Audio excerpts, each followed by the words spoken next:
Hi, Travis, and welcome to the podcast. Um, just tell us a little bit about yourself. Well, my name's Travis Mills, and I'm a producer director based in the US.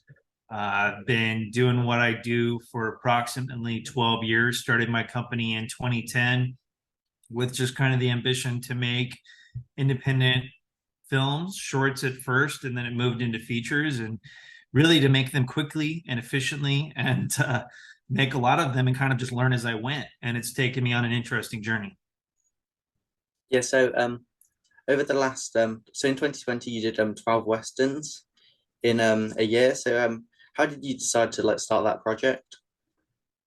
So back in 2013, I did a project called 52 Short Films in 52 Weeks. I made a short film every week. And that was kind of, I saw that as like a boot camp to kind of make me a better filmmaker, making a short film every week. And when I was done with it, we showed all of the 52 shorts. And I thought, well, what might be the next interesting challenge? And so it popped into my head, do 12 feature films. Then that didn't sound hard enough. As crazy as that sound, because I was like, well, I could do a feature film in a hotel room, Yeah, like I could do make them all simple dramas. That wouldn't be that hard. So then it occurred to me that the Western genre was a true challenge, and I had not made any Westerns up until that point when oh, I decided to do this. But I thought, okay, horses, period sets, guns, all costumes. Now 12 Westerns in 12 months. That sounds really crazy. So that's when I decided to do it back in 2014. But it clearly took me several years to finally say, okay, now we're doing it. Pretty much in 2018, I said, okay, in 2020, it's going to happen. yeah. So you basically did the same amount as American westerns as Clint Eastwood did in his entire career. So he did what the 12 American, then he did the three Spanish ones. So essentially, you did the whole of Clint Eastwood's career Yeah, basically in and a I year. haven't. Yeah, I haven't counted Eastwood's westerns. I know he's hasn't directed that many because No, he didn't direct the spaghetti westerns, obviously, and he didn't direct like Hang 'Em High, and but he started directing later I with think it was Outlaw. Josie Wales. It's Yeah, probably his and first one. High Plains Drifter. Those were Yeah. like real close to each other. So, but I was looking at people like John Ford, Oh who yeah. made actually more westerns than I've made before he made any of the ones that we all recognize. He made Yeah. so many silent film westerns, and so he made more movies than most of us have ever made, and we haven't even heard of those, and a lot of them are sadly lost. So I kind of had a quantity. I thought that doing so many films would make me a better filmmaker, and who knows if that's true, but I think that no matter what happened, I improved over the projects. Yeah. Then you got in touch with Dallas and you worked on Terror on the Prairie. So you were a co-producer on that film. So do you know what sort of budget range Terror on the Prairie was? So it was a bit much bigger budget than you had worked with before. Yeah, let's just say that it was way more Yeah. than I'd worked with before. I mean, um, like 100 times more than I'd worked with before, right? Like it was such a bigger project. What happened was that I was actually in the middle of making the 12 westerns. It was October, I think, and I was on the 10th of 12, and I saw a news article pop up attacking Dallas. And I had been a fan for a while. I'd gotten hooked on Dallas at first through Bone Tomahawk, then Brawl and Cell Block 99. And at first, I didn't really know about Dallas. I knew about Craig Zoller. Yeah, crazy. I was watching the Craig Zoller movies. And then all of a sudden, I saw a film called Standoff at Sparrow Creek. And I said, wait a Is second. that the militia film? That one? Yes, Yeah. yes. That one wasn't Super released in good. the UK. So Oh, really? Oh, yeah, man. I was trying to find physical media for it. And some It, stuff is really hard to find. It's so good. So when I saw that film, I said, wait a second, that wasn't directed by Zoller, but it's still just as good. So then that's when I started to realize, oh, Dallas is the Yeah. consistent force behind all these movies. And then of course I started digging in and watching even more of his work and really understanding what he was doing. And I had sent them some of the 12 scripts, some of not him directly, but some of his underlings. Yeah. Nothing happened. But anyway, that story hit attacking him, and I sent him an email and said, "Hey Dallas, you don't know me. I'm making these 12 westerns, but I just want you to know I think you're making the best movies out there, and I see these people attacking you. I just want you to know I always have your back." And Yeah. he wrote back, and I think his response was something like 12 westerns. And then he goes, "I saw your IMDb picture. I have serious beard envy." Right. So then after that, that was the, what do you call it? The beginning of our relationship, our collaboration is, and for a long time, several months, we talked about things, but nothing, he kind of said, "I think we'll work together, but I don't know when, I don't know where." And then Terror on the Prairie popped up. They pivoted to that. They were going to make another movie with Gina, and then they pivoted. And he said, he pretty much called me up and said, "You're the Western guy. We want you on this film. Pack your bags, be in Montana in a week." Like, it was that Cool. fast. So, and that's kind of how you got to be ready for such things in the Yeah. film industry. You got to be really flexible. And I told him recently, I said, "I'm a soldier for hire. I'll go wherever I need to go to do the job." So, but Terror was an incredible experience. Got to co-produce, got to do some stunts, acting. Oh, I've seen the stunt reel. That was just, I would not be doing that. Oh, that was It like, was, yeah, it was so much fun to do that stunt. It was literally the highlight of my year. And I had done some little basic stunts on my own movies. I mean, yeah. we're talking just like falling down, things very simple. But I told the stunt coordinator, a great guy named Brian Christensen, I said, "If you think I can pull this off, I want to be the one that does it." And I was really the only person that was interested in doing it, but it ended up being a great experience. And even if I never do something like that again, I can say I've officially done like a real stunt. Yeah. So, what was it like working with like people who are like Nick Searcy? Like, what's it like to work with someone like who's an actor? I think a lot of people kind of know the face, but probably don't know the name. Because I mean, I kind of know him from like Justified and like Castaway and kind of Mm-hmm. the early 2000s work he did. And then he's Yeah. still quite like popular because I saw like people on Twitter getting into it with him, and it was kind of funny because it was the year he was in three like Best Picture nominated films, and they were like, "Oh, you're like some nobody." I was like, literally, he just listed his IMDb. He's one of my probably one of the most like underrated like kind of character actors of like his generation. Yeah, I mean, Nick is a veteran and he's been in Yeah. so many things. I mean, just the other week I was watching Runaway Jury and he pops up and he's in a great role. And I grew up on a movie called Fried Green Tomatoes, and Oh he's yeah, one of he's the, in husband in that, isn't he? yeah, he's Wife the beater. husband that they spoiler alert end up eating. So he's such a great character actor, and it was an honor to work with him. And I actually learned something from him, which I think is important, that not a lot of people maybe understand when they first get into films, is sometimes when you're on set, the performance that seems like the best performance is actually not. Yeah. And then when you see the cut, a performance that was maybe less showy by a veteran actor, Nick just knows what he's doing. I mean, he's just good. He's so freaking good. So when I saw the cut, I'm like, "Oh my gosh, he was doing all these things that I, even being on camera, even being there every day, didn't quite understand." But his history in the movie showed through, and I think that's why he's so good as the captain. Yeah. I think because like, have you seen Justified?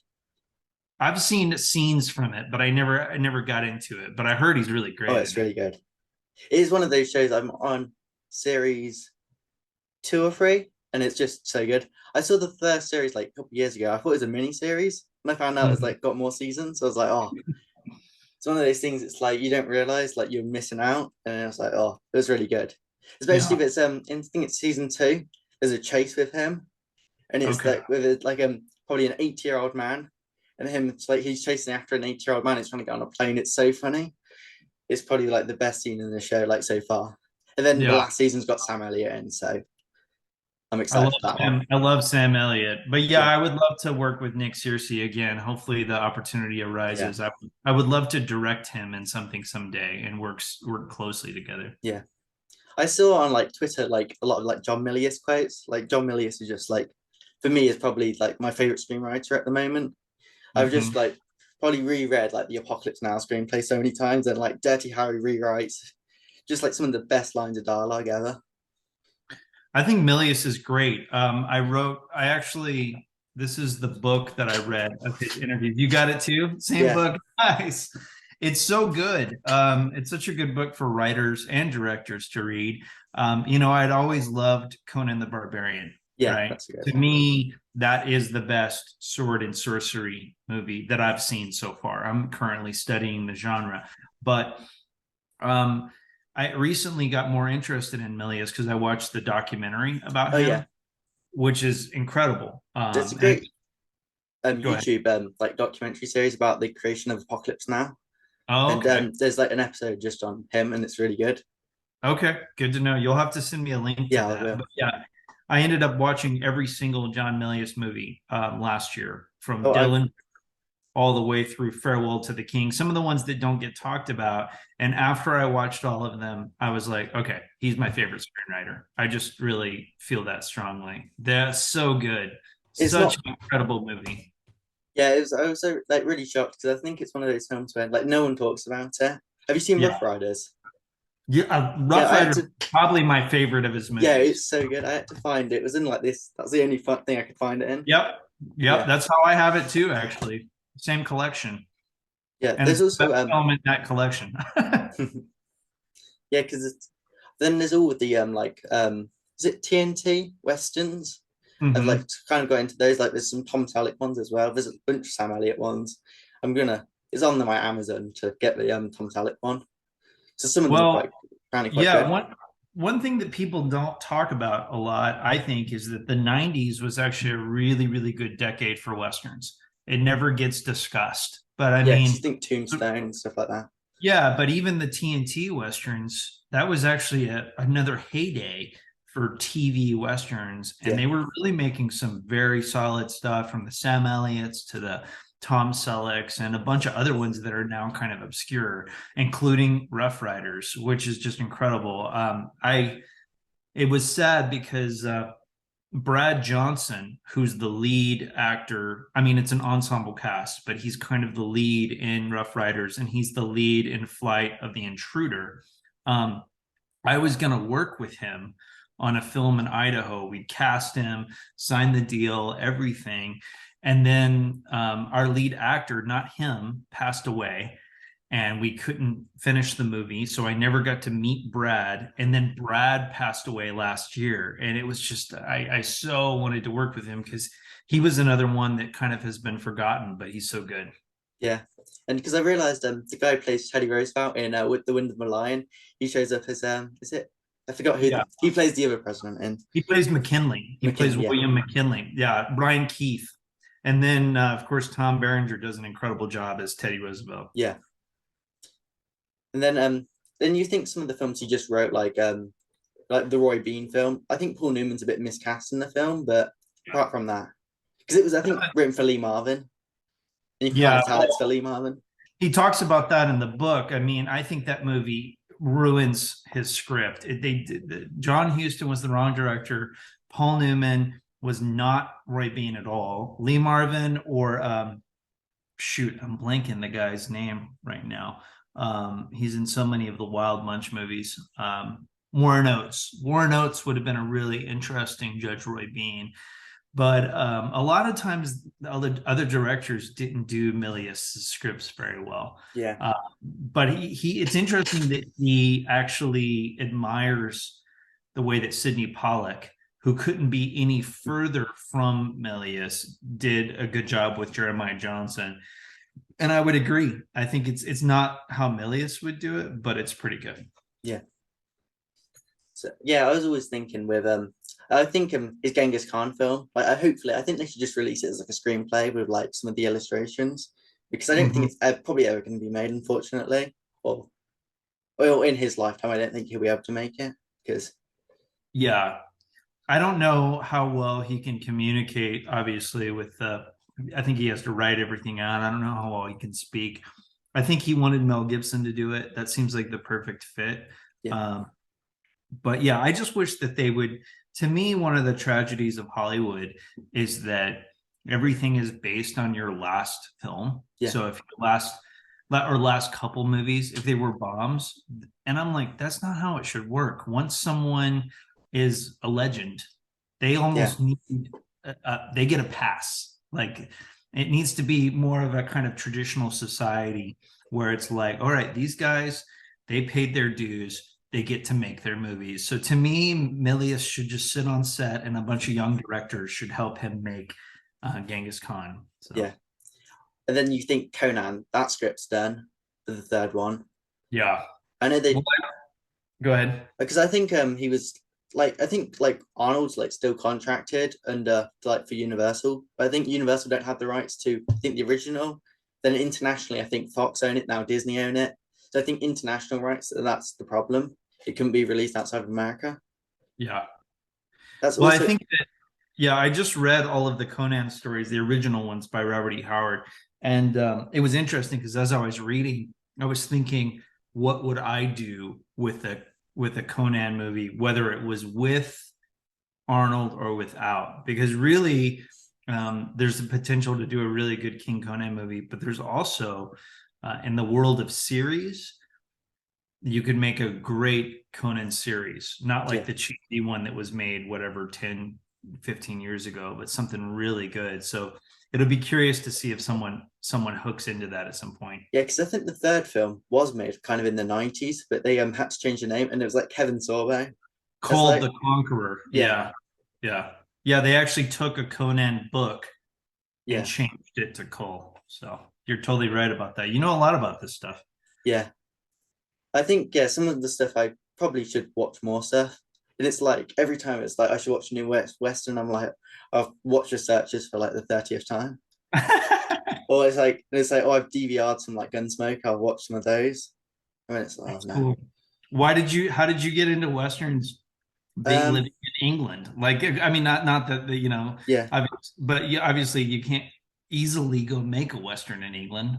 no, I think it's mainly I grew up in Kenya originally. So I lived in Kenya since like in probably I think from like 2009 to like 2012 sort of time. So So did you it's know that we have something in common then? yeah, Did I you know? saw on your IMDb. Yeah, You grew up so in I grew up in the Comoro Islands, which is in Africa, or it's off the east coast of Africa. Were you a missionary kid? no we worked my parents worked at a Christian like private school there. Okay, So cool. yeah. And it was mainly like reruns of like old shows. That was the only thing on TV. Like mainly like American like shows from like the 60s and stuff. And then it was Yeah, like you would only be able to see films that other people had on DVD. yeah. Because like you couldn't for some reason you couldn't buy DVDs there. It's like one film we watched was like they tried to like my mom tried to show us like Snow White, that Disney film, like the film she loved as a kid. And she bought a DVD and it turned out it was South Park. So that never happened Wow, again. interesting. And it was like, Huh, oh no. that's So, crazy.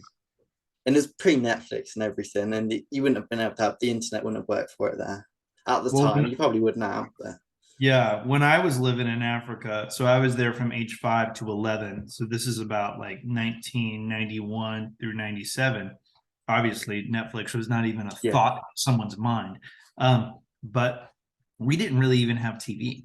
We had a television set, but we didn't have TV channels at all. So my dad, he recorded a bunch of movies to bring with us overseas, and that was my film education. He recorded literally 300 movies, and we would watch anything from like 80s films like Alien and Aliens to classics, Fred Astaire movies, Bob Hope and Crosby movies, oh some westerns. So I look back at it, I'm like, that is what really started this whole thing of me yeah, wanting to make movies.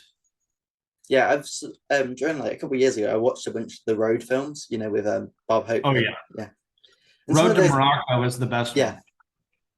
yeah, that's the one I saw, and I thought that was quite good. Like some of the Yeah. films, like you can kind of tell, and like you can tell that they're all like shot on sound stages, but that's kind of part of the charm to them. Right. It's funny, even as a filmmaker, a lot like when I show, like, say I'm dating someone and they're not used to watching movies from, basically they think that movies in the 90s or 80s are old, Yeah, right? Which is always like, I'm like, okay, we have a different idea of old. Because to me, like, old is actually 60s and before, yeah, because movies change in the pre late like Bonnie and 60s. Clyde. Yes. So that's the eras, right? Um, but long story short, it's interesting because when we watch a movie for the 40s or 50s, they see that stuff more than I do. I think because I'm used to it, I don't Yeah, really mind the studios and the back projection. I mean, I'll notice it, but yeah, I get into the story and it doesn't matter. yeah. I think the like back projection stuff's quite good. It's the I forgot what it's called. Is it like the like sulfur process where it was like the yellow? And it was in Uh-huh. like the later Hitchcock films, I think like Family Plot and stuff like that. That was like I think The Birds had a bit of it as well. And it's like Mm, much more obvious and a lot of the. I don't think it holds yeah, up as well. no, it doesn't. Yeah. Well, in some of the westerns, what bothers me in some of the older westerns is the combination of, like, they'll do the wide on location, Yeah, and then all of a sudden it cuts to the close-ups and it's clearly a backdrop, and that one's tough because in the middle of a scene you're pulled out of it, and I don't like that as much. yeah. But so if On Durant's Never Closes, like you worked with like Peter Bogdanovich, and like I think like Last Picture Show, like that era of film is like for me especially, I've probably seen that film probably a dozen times. So and like what was like that experience working with someone who's kind of like Hollywood like royalty in a way? Yeah. Well, let me tell you the original cast we had for Durant's Never Closes before I answer your question. Tom Sizemore, Peter, Pam Grier, Michael Richards, who played Kramer on Seinfeld, and a guy named Joe Don Baker, who is a legend. And it comes to like a Walking Tall and some really cool 70s genre work. So basically, I got Peter, because I had Tom, and they had worked on a movie together called Hustle. So I said, are you still friendly with Peter? And he said, yeah, we're actually trying to do a project together. And I was able to get him, and get him for a reasonable rate. And it was amazing to work with him. Sadly, we were shooting 15 pages that day. So, Was I he mean, there for a day? yes, he was only, because that's how I made that entire movie in 8 days. Oh, Um, when you watch it, so it doesn't feel like it was like a rushed film. It feels like you. that's good. Well, I'm glad to hear that. I'd like to hear more of your thoughts on it, because it's not a movie of mine that a lot of people that I know nowadays are really watching, right? But it is an interesting movie because it was my biggest budgeted film to that point. And then it kind of changed my career, not in the best way because it Oh, wasn't very well received, but I'm still proud of it. Anyway, back to Peter. We shot 15 pages in a day with him, and it was just this insane day. So sadly, I wasn't able to interact with him as much. Like, yeah, I wasn't able to just sit around, maybe go to his trailer and chat for a bit. I have one major regret, is that he did a couple takes of this scene with Tom in an office. And then after one or two takes, I said, I think we got it. And he's like, well, I can do it as Jimmy Stewart if you want me to. And we were in a hurry. So I was like, no, we're good. Let's move on. But I'm like, what an idiot. Like, I should have totally taken him up on that. But he was so cool. It was so cool to be with a legend. I love him on so many levels, as a director, as a film historian. And then he may have been just blowing smoke, but he told our little BTS team, he's like, Travis knows what he wants, and that's what you want most from a director. So when he said that, I was like, all right, I must be doing something tonight, which is good. Yeah, so that's kind of cool. So yeah, so that was like an odd probably experience, like when you're just like making films. Like you started making films, was it 2010 sort of time? You started Hmm. like directing your first like features, and then it was Yep. like Durant's was like 6 years later. Was it Yeah. 15 you made it? 16 released. Yeah. We shot it in 15 and released it in 16. That sounds right. Yeah, because it's usually about a year from production is usually Yeah. I think release. the reason we lost the original cast is that we were going to shoot it. And then we had to bump the schedule and we lost a bunch of people, which sucked. But it was an interesting movie. You know, a lot of people, they expected it to be something other than it was. You've seen the movie. It's kind of weird, right? It kind Yeah, of moves really quickly. Even most parents just kind of dote on you. Everything you do is great. One of the benefits I have is my father just tells me straight up what he thinks of what I do. And at the premiere of Dance Durance Never Closes, he came to me and said, I didn't like this one. I mean, this is the premiere. And you're like, whoa, but you're like thankful that he's being so honest with you, but it doesn't feel good to hear. And then he watched it again like a year later and he's like, now I really like it because I understand it. So it was one that when it was released, people didn't really get it because there's so much stuff going on that leads to the ending. And I think they expected something a little bit more traditional. yeah. I think it's one of those ones where I think over time it would kind of build like an audience, like a more of a, like a cult sort of audience to it. That would be cool. I would love that. It hasn't so far. One thing that people don't realize is, you know, Tom makes like 20 movies a year. Yeah, But this is not one of those direct to video movies where he's in it for 10 minutes. He's in the whole movie. And I think he gives one of his best lead performances in it. He's really strong in the film. yeah, because he did that, and then I think he was in Twin Peaks like quite but I think the year later was like that 2017. That sounds about Yep. right, I think. Yep. Yeah, so that's always like one of those ones where it must have been such kind of a strange thing because you see him in like Saving Private Ryan, and then he kind of had a bit of a like personal issues for a couple of years. Yep. Yeah, which is really unfortunate when you think someone who's like so talented has issues like that. But Yeah. Well, one thing that I learned is that a lot of these guys that are making so many movies, like 20 movies a year, you can you hire them because you're like, well, he's recognizable face. He's Tom Sizemore. He was in Heat. He's in Saving Private Ryan. But then you get him in the film, and then you try to distribute it, and everybody basically tells you Tom Sizemore is oversaturated. Like we've already put out 5 Tom Sizemore movies this year. That was the really hard lesson that I learned from Durance, which kind of changed my career. It was my biggest movie, and then it almost set me all the way back to zero, and I had to restart. And in some ways, it was good because I learned some lessons on that. It was distribution was not as simple as I thought it was originally. yeah, yeah. So at the moment, like my projects at the moment is like a film noir sort of Mhm. project for college. It's my final project, like to graduate. So I'm going into production in the next like month or so for that. It's kind of good because I live in like a small town, and I can go like to the city and like 30 minutes from there, and I can be in the middle of nowhere.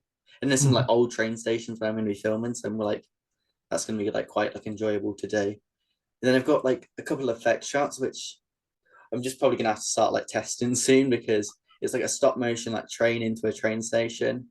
Cool. So I think that's going to be it. Then we probably have to use like a matte painting to like cover like the ground because I think that's always the hardest thing with like editing like effects is always lines and stuff like that. Hmm. But Absolutely. I've got like a controversial question for you. So Okay, let's hear it.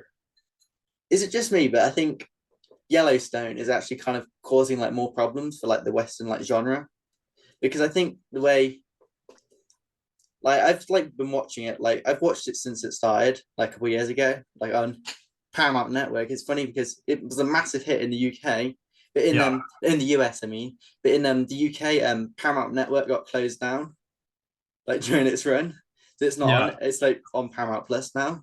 It's not even on regular television, and yeah, it's one of those ones where I think it just is to me like too much like procedural shows. It's kind of too networky, like network television. Even though I kind of like network television, I think sometimes it's got like major problems to it as a show, like structured.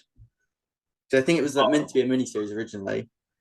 Yeah, I mean, I've only watched season one of Yellowstone, Yeah, and unlike a majority of the American public, I think it's terrible. yeah, So that is controversial because I've argued about it with several people, and I honestly don't even talk about it with them anymore because people, it's not that the American public has bad taste, it's that they're fed so many bad things. yeah, It's like basically they get fed McDonald's hamburgers every single day, so much so that they think that a McDonald's hamburger is gourmet. That's yeah, basically the equivalent of Yellowstone to me. And it's not good storytelling. It's not good writing. And it sucks because Taylor Sheridan was actually a really good writer and director. I mean, Wind River was my favorite film of the year when it came out. I think Sicario. yeah, Sicario was okay. I like the sequel better. Yeah, Actually, same. I'm one of the few people that's good. I really think the sequel was a superior film and Hell or High Water, but he had this huge success with Yellowstone. It's a soap opera. Yeah, It's totally absurd. I mean, it's got some of the most absurd scenes, like when the dude shoots the dynamite and it blows up, and there's a perfectly laid dinosaur skeleton there. I was just like, this is the stupidest thing. Anyone who's watching this and isn't just screaming at the TV, I'm like, what? Your brain has gone to mush. So, anyway, I'm not a big fan of it. And I've tried with his other shows, 1883, 1923. But the thing is, I think that this happens to a lot of filmmakers when they start making a ton of money, when they get a lot of success. Um, they they're not good anymore because no one in the room is telling them no, yeah, it's not. And that's, I think it happened to Tarantino. I think no one in the room is telling him that he should rewrite his script, and he really should. It happened to Ben Affleck. He made The Town, and it was incredible. And then he won an Oscar for Argo. And when he won, I said, that's the worst thing that could happen to him because now he's full of himself. what was then he had like a noir thing, and it was like probably was it Yeah, like the biggest bomb for like Warner Bros. In like a couple of years at the right. time. Then he did Batman, and he Yeah, just clearly started making some bad decisions. And I think it's because it really gets to their heads, and there's a lot of ego. So anyway, I Sheridan is totally kind of fallen off the ledge. I did like Tulsa King. I don't know if you guys have but yeah, that. yeah, I love that. But I think that that's because Terrence, apparently what I read is Sheridan didn't write much of it. Terrence Winter, who wrote The Departed, wrote most of the show. And I think that makes the difference. So, Yeah. Also, I think like Stallone is like quite good. Still, I yeah. think I'm not watching Creed 3. I'm like, I've Mm. sat through Creed 2. I'm like, oh no. Yeah, the Rocky movies don't, to be honest with you, other than the originals, they don't interest me that much. When they start milking a franchise to that extreme, and I'm not into all of the sequels to the movies that I loved when I was a kid. Like Yeah, the ones that I've watched, it ruined them. Top Gun Maverick is obviously an exception, but it's an exception because Tom Cruise waited so long to do it till it he was the earned right it. script, Yeah. you know. And some of these, I won't see the new Indiana Jones. No way. It ends for me when Sean Connery and Harrison Ford ride off into the sunset. That's when Indiana Jones ends. Yeah. I think it's yeah, it's like I think it's sometimes unfortunate that they're doing like they do it too much and then it just ruins it. It's like they're talking about doing Goonies too. I'm like, no, just don't do it. Yeah. Especially if it can be set in modern day. I'm like, no, it's just gonna be embarrassing. It's gonna be like a Saturday Night Live sketch, but for like a whole film. It's like that Spider-Man film, the most recent one. You know, it's Mhm. all the Spider-Man actors. I was like, it's just really. I thought it was just like such like lazy gimmick. I know it Yeah. made. I maybe people kind of disagree because it made like all the money. It made. I think it was like 2.5 something like that. No, yeah, it was something crazy. It was like made like yeah, so much money. And you're thinking, Well, yeah, I'm just they just keep recycling things, and it's not, remakes are not new. There were remakes back in the 30s yeah, and 40s and 50s, but it was done with a kind of a different spirit. Um, nowadays it's so overdone, and there's so many great books out there. There's so many great just original stories out there. I mean, the best original scripts have not been made. That's Yeah. just that's just the truth, Because you you know. think Warner Brothers, they have like 30 unproduced Milius scripts. I don't know if they ever go back to him, like revert back to him. So I think after a certain amount of time, sometimes I don't know what his contract was, so you don't know. I think because he was Yeah. under contract. Right. So Well, the problem is now that Amelia's script is not woke enough for them to do. They would have to completely change it, yeah, because it doesn't check all the boxes anymore. And that's another problem. And I like what Friedkin said. I'm not sure if you're a William Friedkin fan, but he's another one that Exorcist, isn't it? yeah, Yeah, Exorcist, French Connection, To Live and Die in LA is one of the best movies, I think. Anyway, he said, I'm not going to make movies by ratios. Do they play basketball by ratios? Do we have equal number of white players as black players on the basketball court? No, that's ridiculous.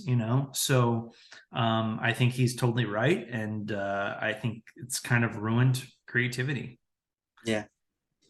I do. Yeah, it's one of those things where it's kind of like you're kind of like shocked that like certain things like they wouldn't do anymore. Like Dirty Harry wouldn't be made anymore. It's like in 2008, I think they commissioned him to do him and Clint Eastwood to like reboot it after Gran Torino.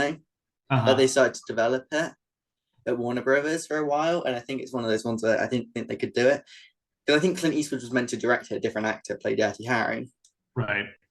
and it's one of those ones where I think maybe you could do it as like in a different country, like say in Japan or like South Korea, somewhere like that. Yeah, And then you could, because people like Old Boy and stuff, and then you can be like, you probably could get away with more, even to American audience. for sure. Because Yeah. yeah, I think a lot of the time they can get away with more stuff that way.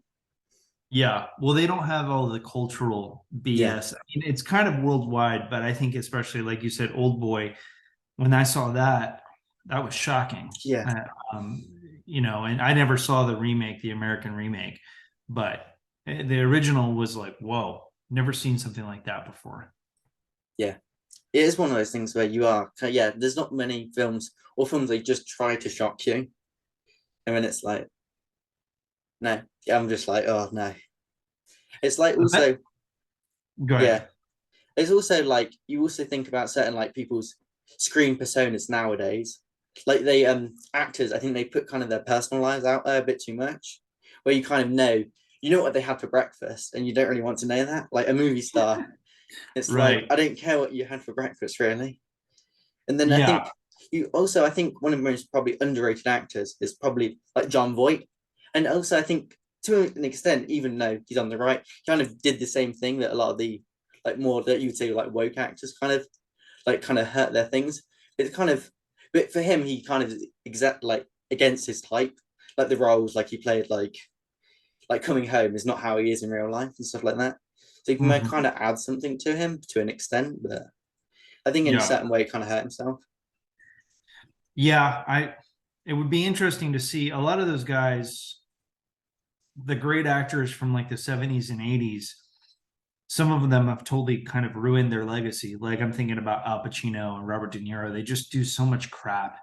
And then there's others that I'm like, I really want to see them in a great role. One last great role. John Voight, James Yeah, Woods, Richard Dreyfuss. Like some of those guys, I'm like, just do one more really great movie. he was good on Ray Donovan when he guest starred James Woods was, I did hear that. Yeah. and then also he was good in True Crime. That's Andrew Clavin wrote that. He wrote the book. He didn't write the screenplay. I looked it up because I was thinking that's like such a good screenplay. He didn't write it, unfortunately. But Hmm. I thought it was quite a good adaptation. I've not read the book. It's one of those ones that's on my list to read Hmm.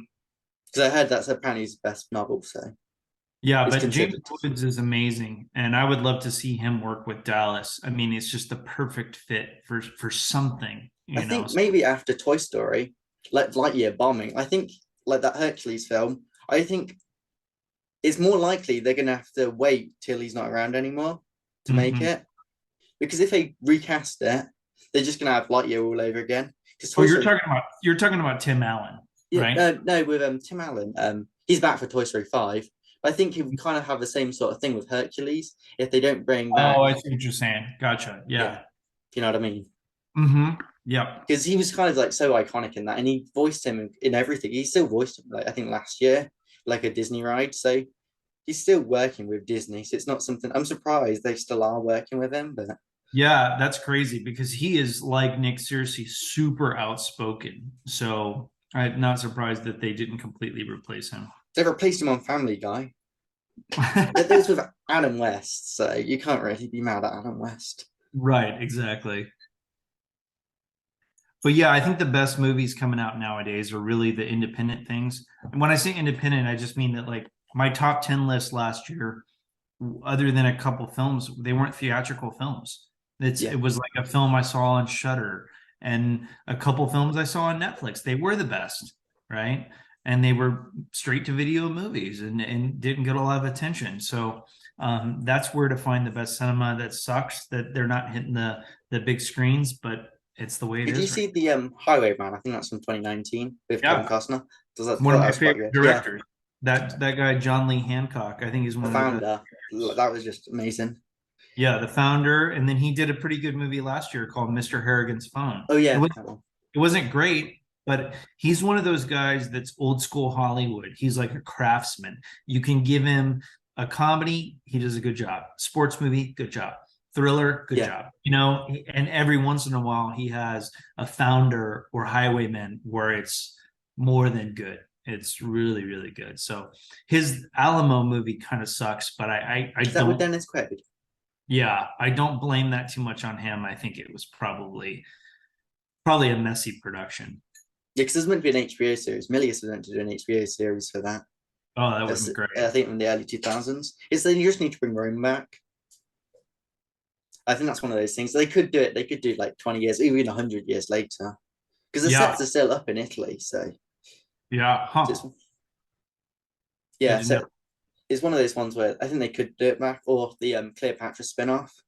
They should Hmm. combine the Warner Brothers film. I think like Angelina Jolie, just straight to HBO, 10 episodes, just as a one-off. Even though she's a bit too old for it now, but it's one of those ones where I think it could still work.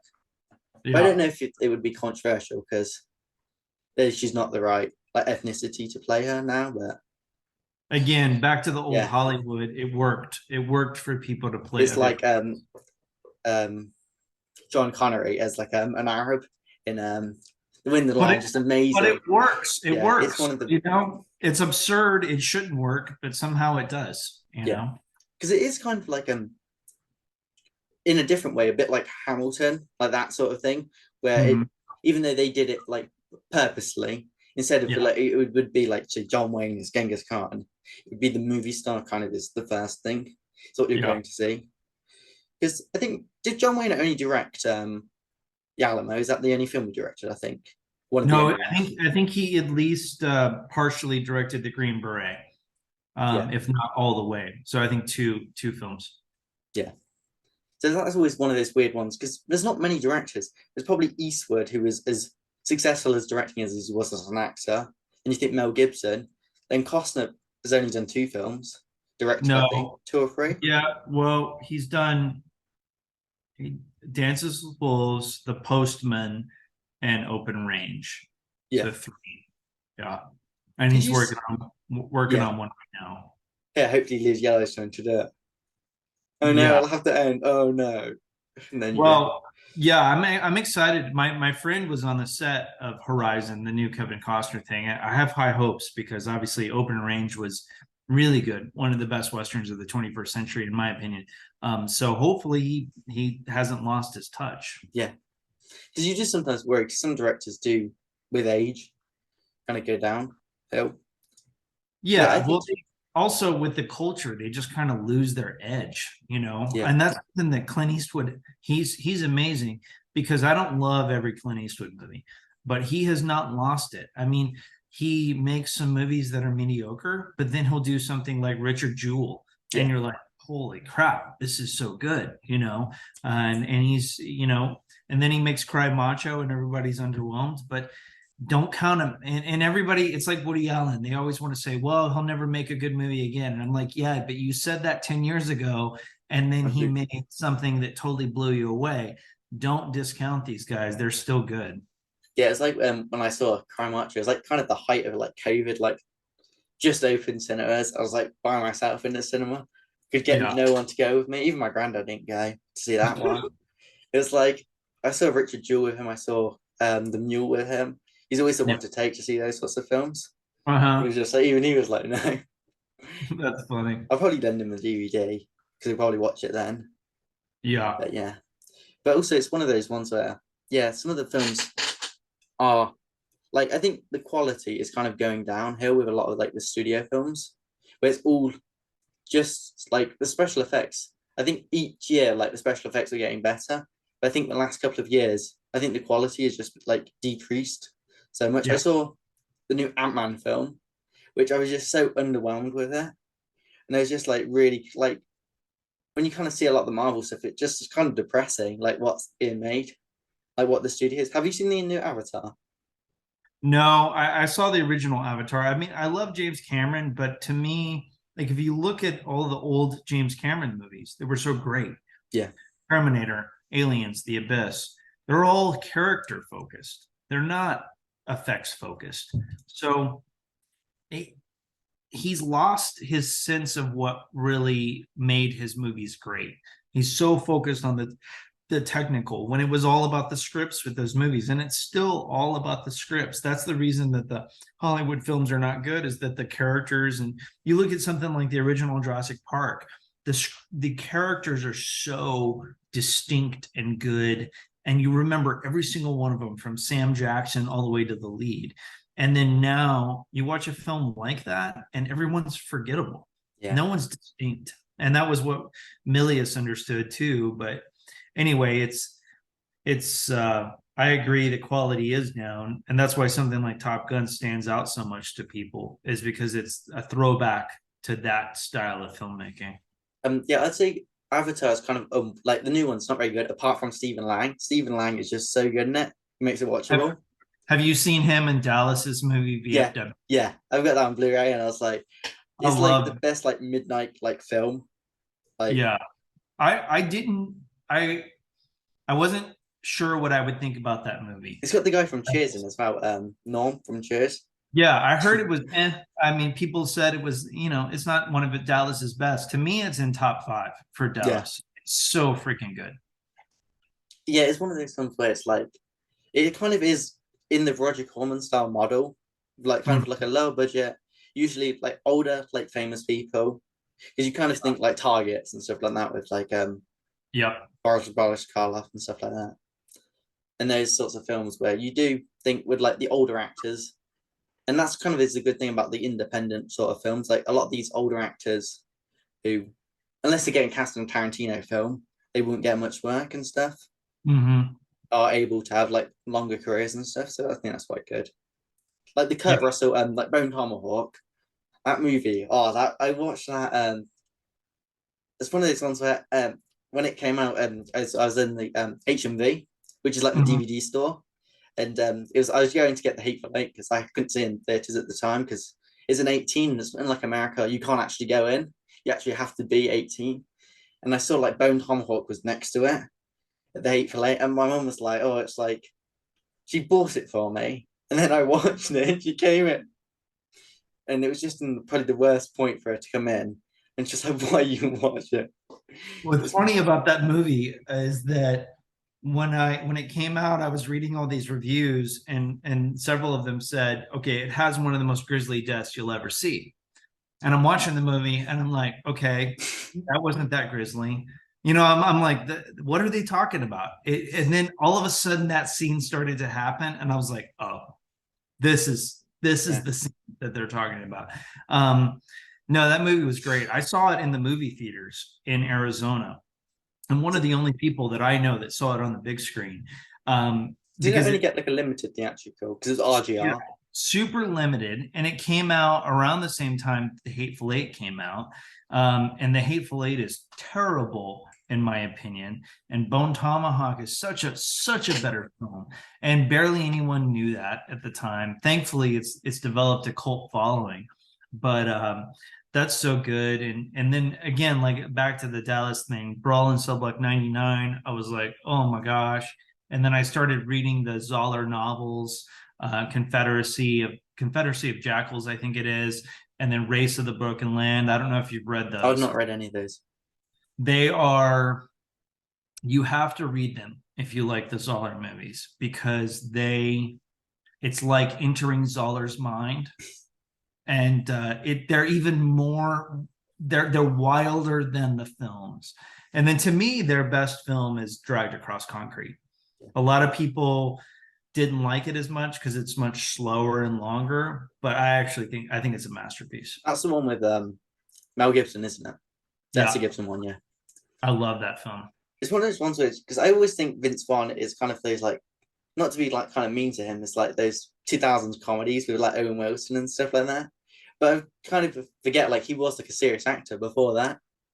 It's kind of Yeah, before, yeah, like Wedding Crashers and like Swingers, I think was that first comedy he did with like yeah. John Favreau and stuff like that. Well, he was amazing in Swingers, and I think that kind of sent him off in the Yeah. comedy direction. But he can do all kinds of stuff. I Just mean, with Hacksaw Ridge and stuff like that. yeah, in Brawl, he's totally believable, beating the hell out of all those people. So, Did you see Freaky with him? um, which How was that? one? It was it was the Freaky Friday remake with Vince Vaughn, and I where didn't he's a see that. murderer. It came Uh-uh. out during COVID. It's from like Blumhouse, so it was actually all right. It's one of those ones. I was Okay. like, I thought it would be much worse than it was. That wasn't on my radar at all. I'm gonna have to check that out. Yeah, I think it's on Peacock, so I think if you've got that, Okay. Yeah. I think it's on Peacock's there. free. Yeah, it's just the ads. You Yes. actually get I don't mind. I don't mind ad breaks. Like no. Tubi. Most of my movies are on Tubi. And they do really well on Tubi. Thank goodness for new things popping up like that, because Did you see Amazon the on was the Super Bowl the 2 week advert? no, there I think wasn't. it was where I think it was well yeah I think it was the Tubi advert where the game was on. It like made it look like the game had gone back on for the football, like it was the last advert, and it went on to Okay. Tubi. Okay. It's just Interesting. I just saw it like on Twitter the next day, and I was like laughing so much because I don't know if we Yeah. have. Tubi is amazing for independent filmmakers, because Amazon was lucrative and then it dried up, and then Tubi came around and offered a new way for independent movies to make money, and it's huge. It's huge. Yeah, I think that's always like an interesting thing because there's always a thing that like you don't think about, and then you always like find out. There's always like new ways, like films and stuff to like go out. There was I think like the original Django and stuff was like I saw like an advert, the original Django films on there and stuff like that. So I probably will check out Tubi like soon. Honestly, I watch most of my stuff on there because I like older movies, 90s, 80s, 70s, and they have by far the best selection of older stuff and obscure stuff that I'm into. So, and who cares about the ad break? It's a good chance to get up and pour more whiskey, or go to the bathroom. Yeah, yeah. So do you know like any like other like projects like you're working on at the moment, like that you're able to talk about? Yeah, so basically, I'll have to think about how I can word this.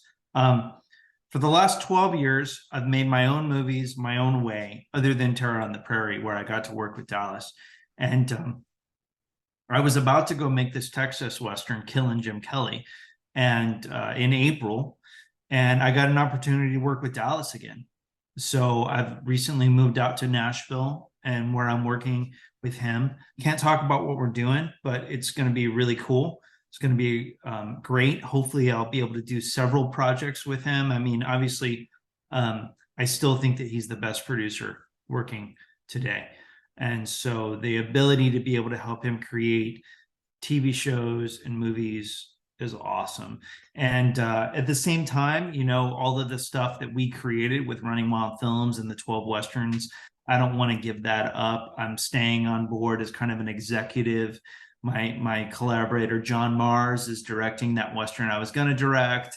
And we just created the Tombstone Film Festival. So those things will continue to happen, and then hopefully eventually I'll be able to direct some more movies. But right now, the most important thing is to help Dallas produce some incredible content. And the Daily Wire has got a great opportunity Yeah, to really produce some great stuff. So I'm excited to be part of it. yeah. I'm really excited for what they're doing. Yeah, I think some of their content, like I was like really kind of like shocked, like especially a run hack fight. I was like, when I saw that, I was like, I was kind of that was already on my radar from Venice. When Hmm. is it Venice? It was like it got like awful reviews, and I was like, oh, it's gonna be amazing. Like, I always Yeah. look at reviews, you always look at, and you always think if it's like the right people are angry with it, it's like, oh yeah, I'm gonna like it.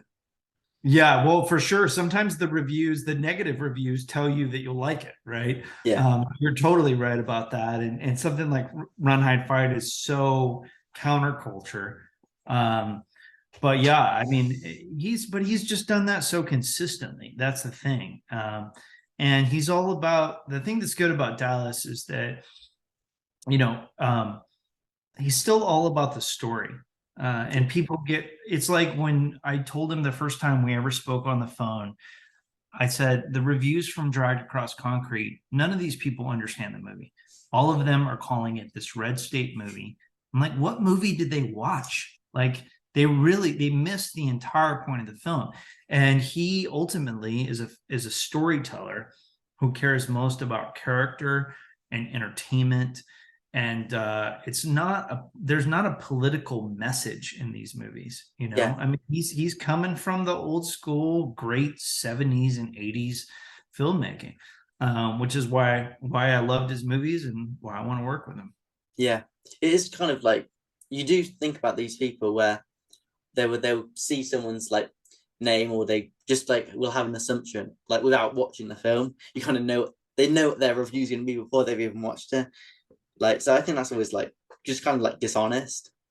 Yep. Because I always thought like Terror, like I always thought I was like really excited for Terror, and when I watched it, I was like really like happy with it because it's one of those films where it was like I don't know who said it because I would have given them credit. It was like if instead of like the spaghetti westerns, instead of the Italians making them, like the French made them, and like that was like Terror, and it's like that is just probably like the coolest like description for the film, and Interesting.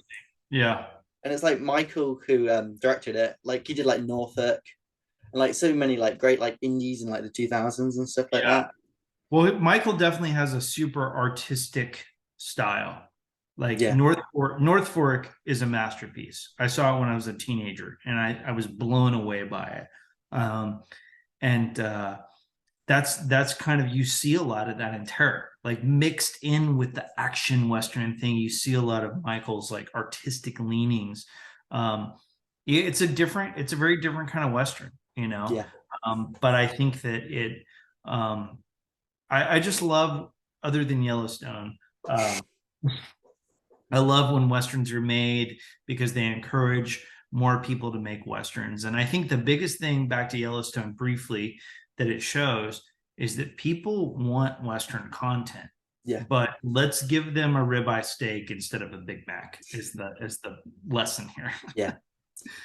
Because in Yellowstone, I don't know if you've seen him, that the guy who was I think not the season finale of most recent season, like mid-season finale, the older guy who's like the older cowboy. Like, I Mhm. realized like he like dies like on a tree. I realized I was watching Rough Riders. He's one of the cowboys in that, and I just went onto his IMDb. He was in like Gunsmoke, and he was on like all those shows like Bonanza. I was Wow. like, he's like I think he's like 86, 87, Yeah. and It's it's not Buck like Taylor, is it? Who is it? Is it yeah, Buck Taylor? yeah. Yeah, so Buck is someone that I've tried to work with and still hope to work with. Some of those guys are still around, but a lot of them are dying. That like Brad Johnson. So I want to try to work with them before they It's like go. the main guy from Rawhide was offered the spaghetti western trilogy, the Sergio Leone ones, Okay. and then I think he turned it down, and then Clint Eastwood was offered it, and it was Well, I mean, the history of movies, that's what people don't understand about casting, is that like Humphrey Bogart was the third yeah. choice in Casablanca. If And it Ronald wasn't World War Reagan, Two, if it wasn't World War Two, like Humphrey Bogart wouldn't have been a movie star. exactly. Yeah. So casting is not an exact science, right? Sometimes there's a little bit of an unpredictable, accidental quality to it. So anyway, I better get going. Yeah, Anything you want to cover before we take off? yeah. So where can everyone like follow you? So on your Instagram, and then is it like your IMDb? Is that like the best place? Yeah, Instagram, Travis Mills filmmaker, Travis Mills _ filmmaker, I think is the Yeah, handle. And then Twitter, I think, is Travis underscore director. And then Facebook, you can find me, connect, and the 12 Westerns page on Facebook. All of the 12 Westerns are on Tubi. Most of them are on Amazon in the UK and the US. So yeah, this has been fun, man. I love that you know so much about movies and John Milius and all that stuff. Us younger filmmakers, this generation, mine and yours, we need to keep that tradition alive. So thank you for coming and talking about this. And your most recent film, The Five, is that out on Amazon Prime yet? Or is it just on DVD at the moment? It just came out on DVD and Walmart in the US, and then it will eventually be on Amazon and Tubi and all that. Disclaimer about The Five, I made it for a company and they finished the cut. It was kind of like working for the old studios where you turn in a movie and they finish it. You don't have final cut. It's the only time I've ever done that. And they definitely did not finish it the way that I would have, but I'm still proud of aspects of it. But the last film that I made that people could watch to see this is the best that he could do is probably Heart of the Gun. Oh, I saw that one like 2 weeks ago. Oh, that was really good. What did you like about it? I'm really curious. I just thought like the scene when like the tension like kind of like built and you didn't really know what was going to happen. Like I thought especially the like your character was like kind of like just like so menacing. Such a crazy character. And you like I thought the stakes were like really high in it. Like it's one of those ones where I was thinking like anyone could like die at any point. And so you were kind of like you had to like watch it. Like I was gonna like go get a drink and I was like, oh, I'm gonna do it, and like when a bit I'm gonna pause it and go, and I just didn't for the whole film. I just watched it in one day. That's cool. Were you confused by it? Because it kind of has a story that confuses some people. Yeah, it's one of those ones where I think I probably should rewatch it. Yeah. Like probably like 2 or 3 times, because then you kind of probably get like stuff up on the second and third like go. Yeah, there's all these little hints. It's kind of like Memento. There's all these little hints that were like dropping along the way, and they're there, but I think people miss them on the first watch. On the second watch, they're like, "Oh my God, he said this and she said that," and it adds up to the ending. So, but thank you for watching it. That's cool. Yeah. So it's one of those ones where, I think people, should all just check out your work, and then you can also like check out my work on my channels. All the videos are on there. I mean, some of them are not very good, but I was just like trying like for college stuff. You're so doing some other projects. What matters is to do it and to not overthink it and to just keep getting work done and just learn from what you've done and improving. That's how I've done it, and that's what I'd advise to other people. Yeah. And maybe I'll see you in the UK sometime soon.